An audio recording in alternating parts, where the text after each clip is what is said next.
I get asked a lot about just politics. Hey, it's dirty business, Chad. Christians shouldn't be involved. And my response is always the same. That's exactly why we should be involved. If you think politics is dirty business, and it is, it's a cesspool, then there's not enough Christian influence in it. I remember what Reince Priebus said to me when he hired me, and I reflect on this a lot. He said, Chad, you're an odd duck in this world. You love the Lord and you understand the political process. Well, as sad as that is, and as much as I hate it's not enough Christian influence, it does explain why we ought to be involved. Political experts are not going to go to the spiritual side and understand you.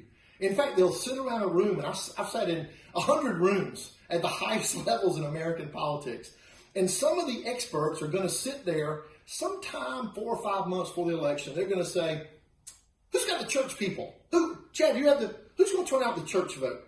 Now, that's often accompanied with some expletives that I won't repeat here, but those are the experts. They so have such a disdain and a lack of appreciation for the Christian vote, they assume it. They believe they can reach you without going to the churches. They believe they can reach you through their data points and everything. And I've explained 100 times till I'm blue in the face, as my mama used to say. Pastors are not data points, but they're multipliers.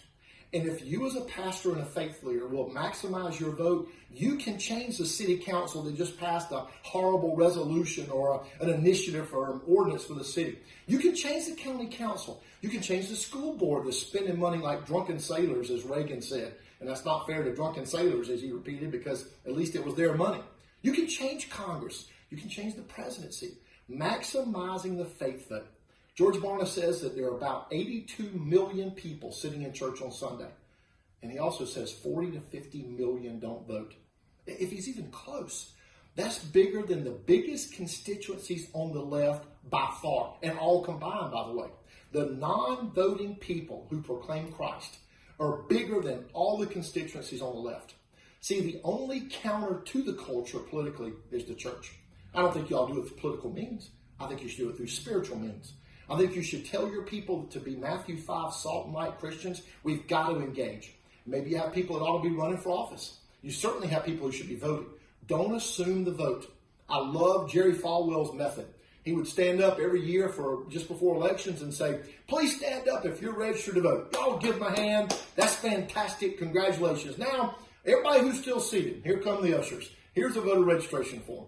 On our faithtowins.us website, we've got links for voter guides. We've got links for voter registration. We have the how-to there, everything you need, because we don't want to be a burden to the pastor. We want to be a complement to what you have and what you need to make sure your church votes biblical values this time around. God bless you.